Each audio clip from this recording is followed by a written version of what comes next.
Louise Delagran and Alex Haley of the University of Minnesota shared an article where they stated, "Many of us spend large parts of our lives on autopilot, not aware of what we are experiencing, missing out on all the sights and sounds and smells and connections and joys we could appreciate.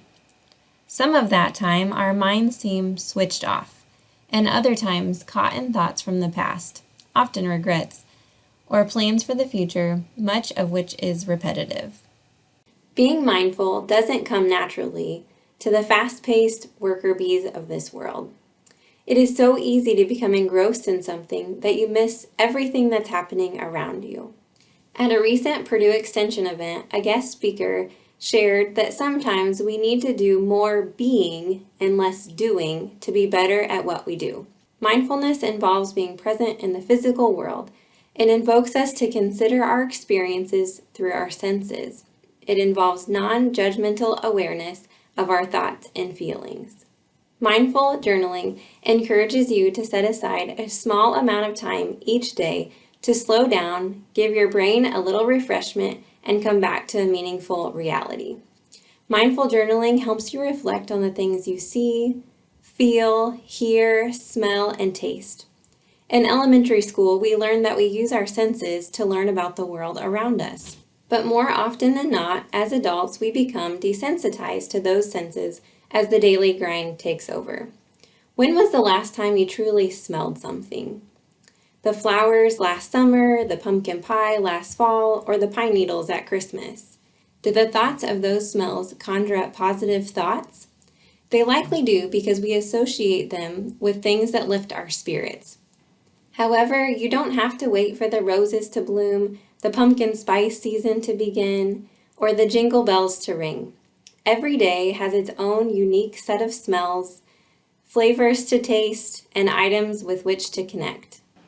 Research has shown that mindful practice improves our mood, reduces stress, which in turn improves our physical health, and improves brain function, allowing for clearer thinking. Mindful journaling can encompass a number of styles. You can start with a blank slate and simply record the things you became aware of during the day, or feelings that were invoked as a result of the things you saw, heard, and knew. Some mindful journals offer prompts that change each day, giving you a new perspective or thought to ponder. The regimented type might prefer repeated daily prompts, where you identify the same types of things each day, such as goals for today, today's self-care moment, the first thought that popped into your mind for the day, and so on. For those less oriented to paper and pencil, photo journaling is a great fit. Many find their photo journaling becomes a personal art form in addition to a positive mindfulness experience. While focusing on our senses is a great place to start, a mindful journal can be customized to meet your goals. Mindful journaling can be used to document changes in attitude or behavior over time. I'll give you some examples. When I started my mindful journaling journey, I looked at examples online to get a feel for mindful journaling, and I would encourage you to do the same. While there were good ones out there, I wanted something that was just right for Tami Mosier. Here are a few examples of the various styles that I found, some very open-ended and some with repeating prompts. I used Excel to create my own mindful journal that included a mindful checklist. I tried to focus on the areas of my life that needed improvement, and I set goals.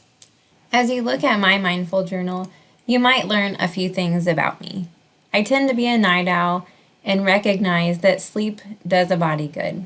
So sleep was one of those goals I put on my mindful journal so that every day I could acknowledge what time I went to bed and what time I woke up. I also wanted to acknowledge healthy habits, and you might see I even called out a few of my negatives, the triggers, distractions, and challenges that come up in my daily life. When I flip back through my mindful journal, I often see email as a trigger or distraction on multiple days. So I have learned that because email is such a distraction, sometimes I just have to shut it down. I allow my mindful journal to inform me how to change my behavior. You'll see on my mindful journal that I also take note of those senses as we mentioned previously. I try to record those happy thoughts, the things that I look forward to or the things that I want to reach for. And the last box on my mindful journal is a person who encourages or cares for me.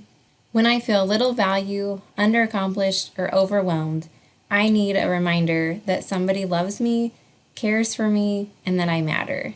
There hasn't been a day where this box has been blank.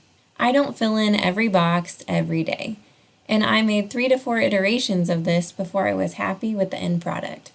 The beautiful thing is, I can adjust and modify it as I wish because it's mine and it's all about me. Photo journaling takes on a bit of a different approach because it is a different type of medium. 2 of my good friends have taken their photo journaling to social media. They take a daily photograph, well, usually many, but only posting one, that sums up a part of their day's experience. I love seeing the world through their eyes.